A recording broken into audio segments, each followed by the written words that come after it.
Welcome to the teachers YouTube channel. CDP का आज हमारा ये है थर्ड लेक्चर रहेगा और हम पहले 60 क्वेश्चन कर चुके हैं। 30 क्वेश्चन आज की इस वीडियो में करेंगे और सभी मोस्ट इंपॉर्टेंट और PYQ क्वेश्चन हैं। अगर आपने वह नहीं देखे तो उनको भी देख लेना, पहले यह क्लास देख लो।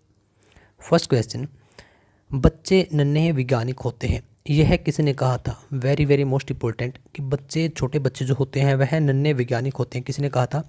जीन पियाजे ने यह कहा था। याद रखिएगा, जीन पियाजे जी ने यह कहा था। सेकंड, सामाजिक सांस्कृतिक पहलुओं पर ध्यान केंद्रित किसने किया? तो वाइगोत्स्की साहब ने किया था। देखिए, जहाँ पर सामाजिक और सांस्कृतिक वर्ड आए तब आपका आंसर क्या रहेगा? वाइगोत्स्की साहब रहेगा, लेकिन सभी केस में तो नहीं, लेकिन हाँ 90% में रहेगा। वैसे हमें क्वेश्चन की लैंग्वेज क्या कह रहा है यह भी समझना होता है। चलिए, हमारा थर्ड क्वेश्चन, नैतिकता किससे संबंधित है? जो नैतिक सिद्धांत दिया था वह किसने दिया था? वह दिया था आपका कोहलबर्ग साहब ने। ठीक है, इसको सामाजिक वाले को आप ट्रिक बता देता हूँ। देखिए, सामाजिक यानी समाज से जुड़ी हुई बातें, और वाइगोत्स्की, गोत्स्की में एक वर्ड आ रहा है बीच में, गोत। गोत मतलब कि गोत्र। गोत्र कहाँ देखे जाते हैं? समाज के अंदर ही तो देखे जाते हैं। तो सामाजिक को आप इस प्रकार से याद रख सकते हैं। नैतिकता यानी कि मोरलिटी, मोरलिटी की अगर बात करें तो वह है आपका कोहलबर्ग। देखिए, इसको आप कैसे याद करेंगे? देखिए कि जैसे कि कोहलबर्ग में आपको एक वर्ड दिख रहा है, कोहल और बर्ग। कोहल को आप याद कीजिए कोका कोला, ठीक है, कोका कोला या फिर कोक से, और बर्ग को आप याद कीजिए बर्गर से। ठीक है, तो यह दोनों आज के टाइम पे स्ट्रीट फूड खाना क्या कोई नैतिकता की बात है? जी नहीं, यह नैतिकता की बात नहीं है। तो नैतिकता संबंध किससे करेगा? कोहलबर्ग और कोहलबर्ग से। लेकिन आपको यह ध्यान रखना है कि ये मनाही के लिए बात की गई थी। स्कीमा शब्द किस मनोवैज्ञानिक से संबंधित है? Very very most important question, दोबारा बता देता हूँ कि स्कीमा शब्द जो है वह किस मनोवैज्ञानिक से संबंधित है? तो जीन पियाजे साहब से संबंधित है। जो ये आपका स्कीमा शब्द है, इसका एक्चुअल में मतलब क्या होता है, ध्यान दीजिएगा। हम किसी भी विषय के ऊपर जो भी एक धारणा बनाए रखते हैं या जो भी सोचते हैं, उसके लिए जो भी विचार होते हैं हमारे माइंड के अंदर, तो उन्हीं को बोला जाता है स्कीमा। और यह बहुत बार पूछा भी गया है, आपका PYQ भी है। तो यह किसने कहा था? जीन पियाजे साहब ने कहा था। भाषा का विकास सामाजिक अंतःक्रिया से होता है, ऐसा किसने कहा? सामाजिक वर्ड आ गया, समाज, गोत्र से हमने रिलेट किया था वाइगोत्स्की, तो यहाँ पर भी यही था। ठीक है, चलिए 6th क्वेश्चन पर चलते हैं। वाइगोत्स्की के अनुसार विकास एक स्पेस प्रक्रिया है, तो सतत यानी कि लगातार चलने वाली प्रक्रिया है, किसने कहा? वाइगोत्स्की साहब ने। अगर बात करें हम जीन पियाजे साहब की, तो इन्होंने कहा था कि विकास एक डिसकंटिन्यू प्रक्रिया है, लेकिन ठीक विपरीत वाइगोत्स्की साहब ने कहा। तो यह दो चीज़ें हैं, इनको याद करके जाइएगा। आपका 5 या 6 नंबर का डायरेक्ट यहीं से फंसेगा, इन तीनों में से ही। कोहलबर्ग का नैतिक विकास का सिद्धांत किस अन्य मनोवैज्ञानिक से प्रेरित है? तो कोहलबर्ग किससे प्रेरित हुए थे? पियाजे के संज्ञानात्मक विकास से। देखिए, थोड़ा ध्यान दीजिएगा जो मैं अभी बात बताने वाला हूँ। कोहलबर्ग, अभी हमने कोका कोला और बर्गर से रिलेट किया था क्या? नैतिकता को। तो जो नैतिकता है यानी कि जो नैतिक सिद्धांत है, वह पहले हम जो आपके जीन पियाजे हैं यह इस पर काम कर रहे थे, लेकिन इन्होंने इसको छोड़ दिया, किसको? नैतिकता के सिद्धांत को। और इस पर कोहलबर्ग ने बाद में अच्छे तरीके से काम किया। और पियाजे ने किस पर काम किया? कोग्निटिव थ्योरी पर, संज्ञानात्मक सिद्धांत पर। चलिए 8th क्वेश्चन देख लेते हैं। कोहलबर्ग के सिद्धांत में कितनी अवस्थाएं होती हैं? कोहलबर्ग के में तो 3 अवस्थाएं होती हैं, और प्रत्येक अवस्था के आगे 2-2 अवस्थाएं और होती हैं। ठीक है, 3 अवस्थाएं हैं और प्रत्येक के आगे 2-2 अवस्थाएं और है, यानी कि उसके आगे 2-2 पार्ट है। नेक्स्ट क्वेश्चन, भाषा व्यक्ति के लिए सबसे बड़ा यंत्र है, किसके सिद्धांत में आता है? तो वाइगोत्स्की। ठीक है, अब देखिए इसको कैसे आप रिलेट करोगे। भाषा सबसे बड़ा यंत्र है, तो भाषा काम कहाँ आएगी? समाज में, और समाज से हमने गोत्र को रिलेट किया था, तो वाइगोत्स्की। कौन एक सामाजिक रचनावादी मनोवैज्ञानिक थे? तो सामाजिक गेन वही आ गया, गोत्स्की। नेक्स्ट क्वेश्चन, वृद्धि एक समय के बाद रुक जाती है या विकास रुक जाता है? तो आपको बताना है। तो वृद्धि रुक जाती है, विकास नहीं रुकता। ध्यान दीजिएगा, एक कंसेप्ट आपको समझाने वाला हूँ। यह है आपकी ग्रोथ, मैंने जी लिख दिया। यह है आपकी ग्रोथ यानी कि वृद्धि। और यह है आपका, मैंने डी लिख दिया यानी कि डेवलपमेंट यानी कि विकास। थोड़ा सा बल्कि इसको मैं कलर चेंज कर देता हूँ। जो ये ग्रीन वाला है ऊपर वाला, यह है आपका पूरा का पूरा विकास। और जो ये बीच में है जो कि रेड कलर से मैंने लिखा है जी को, यह है आपका, यह क्या है आपका, यह है आपका ग्रोथ यानी कि आपकी वृद्धि। तो ध्यान दीजिएगा अब जो मैं बातें बोल रहा हूँ। एक बार कलर चेंज कर लेते हैं। हाँ, जो आपकी ग्रोथ होती है इसको हम क्या बोलते हैं, वृद्धि। और जो आपका विकास, जो आपके डेवलपमेंट होते हैं इसको क्या बोलते हैं, विकास। अब देखिएगा, वेरी वेरी मोस्ट इंपॉर्टेंट, वृद्धि रुक जाती है एक समय के बाद या विकास रुक जाता है। जो आपकी वृद्धि होती है, वृद्धि में आपका क्या आ गया, जैसे कि आपकी लंबाई बढ़ना, ठीक है, यह आपकी वृद्धि में है। यह है आपका वजन, ठीक है। ऐसी चीज़ें जिसको आप काउंट कर सकते हैं, जिनकी नंबरिंग में आप उनको काउंट कर सकते हैं, वह आ गई आपकी वृद्धि। लेकिन जिसको आप काउंट नहीं कर सकते, जैसे कि हो सकता है कि कल आप थोड़े से मेंटली ग्रोथ नहीं कर रहे हो, मतलब कि जैसे कि कोई एक 8 साल का बच्चा है, वह ग्रोथ उतनी ज़्यादा नहीं कर पाता जितने कि एक 18 साल कर लेता है। तो इसने मेंटली लेवल पे ग्रोथ तो की है। तो जो वो ग्रोथ होती है वह होती है विकास, और विकास का ही एक पार्ट होती है वृद्धि। तो वृद्धि तो एक टाइम के बाद रुक जाएगी, जैसे कि बच्चा 18 साल का हुआ, उसकी हाइट उसके बाद बहुत कम ही बढ़ पाती है ना। तो कौन रुक जाता है, वृद्धि या विकास? तो वृद्धि रुक जाती है, विकास कभी नहीं रुकता। और जो आपका विकास होता है वह आपके गर्भ से, माँ के पेट से और कब्र तक, जब इंसान की डेथ हो जाती है वहाँ तक चलने वाले एक सतत यानी कि लगातार कंटिन्यूसली एक प्रक्रिया है। मिड डे मील, जो आपका दोपहर का खाना है, उसकी शुरुआत कब की गई थी? 1995 में की गई थी। और वह बहुत बार क्वेश्चन पूछा गया है, कहीं पर इसको नोट कर लेना। पहला बुद्धि परीक्षण, फर्स्ट इंटेलिजेंस टेस्ट कब किया गया? तो 1905 के अंदर किया गया था। इसके बाद भी एक बार हुआ, लेकिन आपका सफल हुआ 1912 में, 1912 में। तो 1905 में अल्फ्रेड बिनेट और थियोडोर सिमोन द्वारा इसको किया गया था। आप इंग्लिश, अगर आप इंग्लिश मीडियम से, क्योंकि काफ़ी कमेंट्स आते हैं कि ये सर हम इंग्लिश मीडियम से, तो कोशिश करेंगे फ्यूचर में आप लोगों के लिए भी। सो प्लीज़ कि आप अगर यहाँ से कुछ काम चला सकते हैं तो चलाइएगा ज़रूर। लेकिन जो मेन चीज़ें हैं उनको इंग्लिश में करवाने की कोशिश ज़रूर करता हूँ, क्योंकि PDF मैं ही खुद ही तैयार करता हूँ। सो जितना मुझे टाइम मिल पाता है, मैं आप लोगों के लिए, टाइम बहुत कम मिल पाता है लेकिन फिर भी जितना मिल पाता है उसमें बिल्कुल बेस्ट देने की कोशिश कर रहा हूँ। चलिए नेक्स्ट क्वेश्चन, किस अवस्था में बच्चे हाथ और आंखों से सीखते हैं?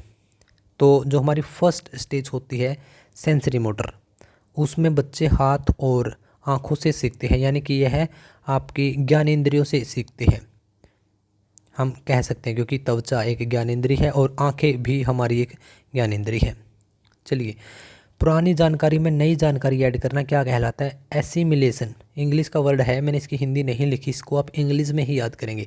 एसिमिलेशन, इसमें क्या होता है, जैसे कि आपने एक डॉगी को देखा, आपने एक डॉगी को देखा, आपने एक वाइट कलर के डॉगी को देखा, ओके, और कुछ ही देर में आपने एक डॉगी को और देखा जिसका कलर था ब्राउन, पहले वाइट और अब ब्राउन।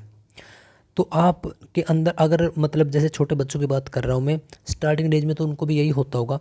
तो जब पहला एक छोटा कुत्ते का एक छोटा बच्चा देखा, कौन से कलर का? वाइट कलर का, तो उसके दिमाग में यही गया होगा कि जब बताया कि यह एक डॉगी का पिल्ला है, और यही कि उसके दिमाग में यही गया होगा कि ऐसे ही होंगे सब। लेकिन कुछ देर के बाद जब ब्राउन कलर का एक और डॉगी गली से निकल कर आया, तब उसने यह जानकारी ऐड कर ली कि अच्छा, एक और कलर का डॉगी हो सकता है। अब उसके दिमाग में डायरेक्टली आ जाएगा कि हाँ, तो ब्लैक कलर का भी एक डॉगी हो सकता है। यानी कि पुरानी जानकारी में, कि उसके पास एक जानकारी थी कि हाँ, एक वाइट कलर का डॉगी होता है, कुछ दिन के बाद उसने ब्राउन कलर का और देखा, तो उसको बताया गया कि ये भी डॉगी ही है, ब्राउन कलर का है, क्योंकि उसने देख लिया इसकी एक पूंछ भी है, 4 इसके टांगे भी हैं, फेस भी ठीक वैसे ही, सिर्फ कलर चेंज है। तो इसने पुरानी जानकारी में नई जानकारी को ऐड कर लिया। तो इस प्रोसेस को क्या बोलते हैं? एसिमिलेशन।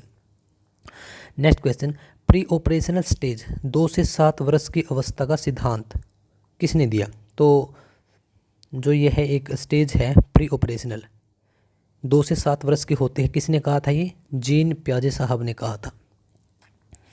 चलिए नेक्स्ट क्वेश्चन।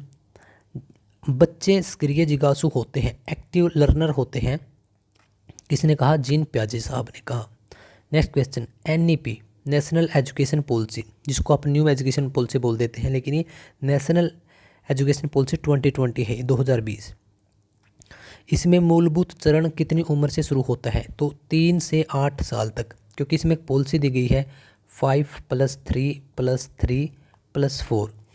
तो 3 साल की एज में आपका बच्चा स्कूल जाना शुरू करेगा और 8 साल तक हमारी फर्स्ट स्टेज कंप्लीट होगी। फिर आपकी 9 से 12 दूसरी स्टेज, फिर आपकी 12 से 15 तीसरी स्टेज, और फिर 14 से 18 लास्ट स्टेज। यहाँ आपकी कितनी रहेगी? 3 से 8 और यहाँ 8 से 11, यहाँ 8 से 11 रहेगी। तीसरी कौन सी होगी फिर? 11 से 14 और लास्ट क्या रहेगी? 14 से 18। तो यह स्टेज रहेंगी आपकी 4। तो मूलभूत यानी कि जो स्टार्टिंग की सबसे पहली मूल स्टेज है वह रहेगी आपकी 3 साल से शुरू होगी और 8 साल तक रहेगी। भारत में बाल केंद्रित शिक्षा यानी कि चाइल्ड सेंटर्ड एजुकेशन का श्रेय किसे दिया जाता है? तो गीजू भाई बैदक को दिया जाता है। Very very most important question है ये। बच्चों को शारीरिक या मानसिक सजा नहीं देना है, यह किस एक्ट में कहा गया? तो शिक्षा का अधिकार अधिनियम RTE यानी कि राइट टू एजुकेशन एक्ट। यह कब आया था? 2009 में यह बनाया गया, लेकिन लागू हुआ 1 अप्रैल 2010 को। छोटी सी जानकारी है, लेकिन यहीं से आपके क्वेश्चन डायरेक्टली आपको देखने को मिलेंगे। Question number 21। लिखने संबंधित अक्षमता को क्या कहते हैं? तो डिसग्राफिया।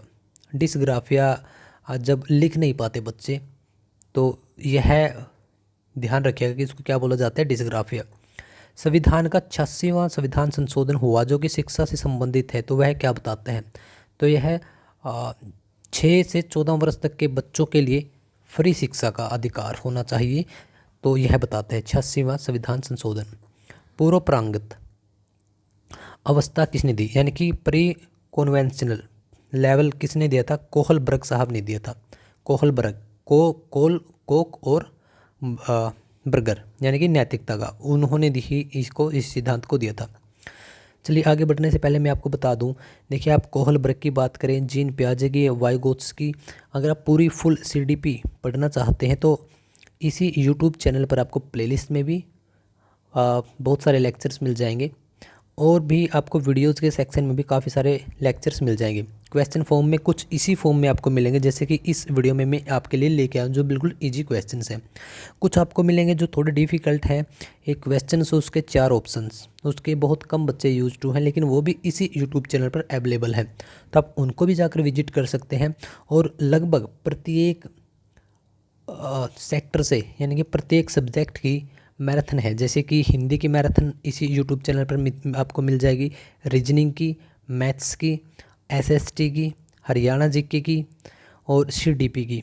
तो जितनी भी लगभग मैराथन है आपको इसी यूट्यूब चैनल पर मिल जाएंगी। हाँ, बस पढ़ते रहिए, आराम से पढ़ते रहिए। जब भी आप इसको वीडियो को देखें सो प्लीज़ लाइक ज़रूर कीजिएगा, अगर आपको वीडियो पसंद आ रही है तो सबसे पहले लाइक ही कर दो। चलिए नेक्स्ट क्वेश्चन। वाइगोत्स्की के अनुसार विकास कैसी प्रक्रिया है? तो वाइगोत्स्की के अनुसार एक सतत लगातार चलने वाली प्रक्रिया है, लेकिन जीन पियाजे के अनुसार यह प्रक्रिया डिसकंटिन्यू है, यानी कि लगातार नहीं है। जीन पियाजे के अनुसार बच्चे वस्तुओं का वर्गीकरण किस उम्र में करते हैं? तो 7 से 11 वर्ष की उम्र में कॉन्क्रीट ऑपरेशनल इस स्टेज को बोला जाता है। वस्तुओं का वर्गीकरण कैसे? जैसे कि आपने अगर 2 वस्तुएं दे दी तो उनको वह पहचान लेंगे, तो जहाँ पर वस्तुओं को रखना होता है, क्योंकि 7 से 11 साल की एज एक अच्छी एज हो जाती है, इसमें बच्चों को पता होता है कि बच्चे ये बुक है तो इसको इस स्टोर में रख दो, तो वो रख देंगे। बच्चे ये टेबल पे रख के आओ, तो वो रख देंगे। बच्चा नकल करके किस उम्र में सीखता है? पूर्व बाल्यावस्था में। 2 से 6 वर्ष की आयु में बच्चा नकल करके सीखता है। और अपने सेंसेस से बच्चा कब सीखता है? तो 0 से 2, यानी कि जो पहले 2 वर्ष होते हैं इसमें बच्चा सेंसेस से सीखता है, और बच्चा नकल करके 2 से 6 साल की उम्र में। बच्चा नकल किसकी करेगा? अपनी मम्मी की नकल करेगा, पापा की नकल करेगा। आई होप कि आपके घर में छोटा बच्चा होगा ही, गुड़िया या फिर लड़का या लड़की जो भी है, तो आप देखोगे कि वो नकल करेगा, कभी दादा की, कभी दादी की, कभी माँ की, है ना, वो नकल करता है। चलिए, और कभी कभी अपने टीचर्स की भी करता है। चलिए, चेस खेलना खालिस्तान का हिस्सा है, विकास का या वृद्धि का? तो विकास का, क्योंकि वृद्धि मैंने आपको बताया जिसको हम माप सकते हैं।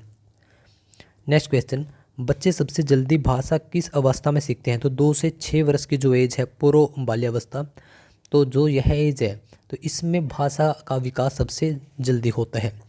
एक डल बच्चे का आईक्यू कितना होता है? तो 80 से 89। और एक एवरेज बच्चे का जो मीडियोकर है उसका क्या रहेगा आपका? 90, यानी इससे अगला ही से 109 तक। और जो जीनियस गिफ्टेड बच्चे होते हैं उनका 140 प्लस होता है। क्या ऐसे भी हैं लोग? हाँ हैं, बहुत सारे हैं। हमारा लास्ट क्वेश्चन, बच्चे ग्रुप लर्निंग से ज़्यादा और जल्दी सीखते हैं, यह किसने कहा? तो यह कहा था वाइगोत्स्की साहब ने। क्यों उन्होंने गोत्र शब्द आप रिलेट कीजिए समाज से, और समाज में तो लोग मिलजुल कर ही रहेंगे, तो वहाँ से आप इसको रिलेट कर सकते हैं। क्या गोत्र हमने कहा था समाज से, सामाजिक से समाज बना था, वहाँ से गोत्र। और गोत्र क्या, गोत्र का समाज का रिलेशन समझ में आ गया। अब देखिए समाज किससे बना है? लोगों से बना है, तो ग्रुप में भी तो लोग ही होंगे, तो समाज से सीखता है बच्चा, इनडायरेक्टली यही बोलना चाहते हैं। तो चलिए आज की इस वीडियो को हम यहीं पर विराम देते हैं। तो उम्मीद करता हूँ कि 30 क्वेश्चन आपने बिल्कुल मेरे साथ किए होंगे। आपका 30 में से कितना स्कोर आता है मुझे कमेंट करके बताइए। दूसरा, आप इस वीडियो को कभी भी देखिए तो यह वीडियो आपके लिए उतनी ही हेल्पफुल रहेगी जितना कि अब मैं आज बना रहा हूँ। आप सी टेट का, आप किसी भी अन्य टेट का, लाइक एच टेट, आपका MP टेट, राजस्थान टीचिंग, आपका हरियाणा टीचिंग, आपका UP Uttar Pradesh teaching, Bihar teaching, आपका दिल्ली DSSB, यानी कि आप जिस भी एग्ज़ाम की तैयारी करें उनके अंदर दोस्तों ये आता ही है। लेकिन आपका special C TET, H TET जो टेट है उनका जो लेवल पेपर 1 है उनके लिए तो बहुत यूजफुल रहेगा। तो आप बिल्कुल ध्यान से पढ़ते रहिए। और भी बहुत सारी वीडियोज इसी यूट्यूब चैनल पर हैं, CDP की भी हैं, प्रत्येक सब्जेक्ट की हैं। तो चलिए अब मैं अपनी वाणी को विराम देता हूं। बस आपसे इतना ही कहना चाहूँगा कि आप इस वीडियो को लाइक ज़रूर कीजिएगा, क्योंकि आपका एक लाइक हमें बहुत सारा मोटिवेशन देता है। हाँ, एक बात और मैं आपको ये कहना चाहूँगा कि अगर आप PDF, क्वेश्चंस, नोट्स सब कुछ चाहते हैं तो टेलीग्राम पर आप आ जाओ। टेलीग्राम का लिंक इसी वीडियो के डिस्क्रिप्शन में सबसे ऊपर भी है, और @टीचर्स द टीचर्स के नाम से हमारा यूट्यूब चैनल है, इस नाम से आप देख लीजिएगा, एक बार सर्च कर लेगा 02। ओके, आप टेलीग्राम पर ज़रूर आया करो, क्योंकि वहाँ पर हर एक दिन आपके लिए क्विज डाले जाते हैं रात के टाइम पे, और दिन में नोट्स PDF वगैरह दिए जाते हैं। तब आप आपकी तैयारी आंक सकते हो कि हाँ मेरी तैयारी कैसी है।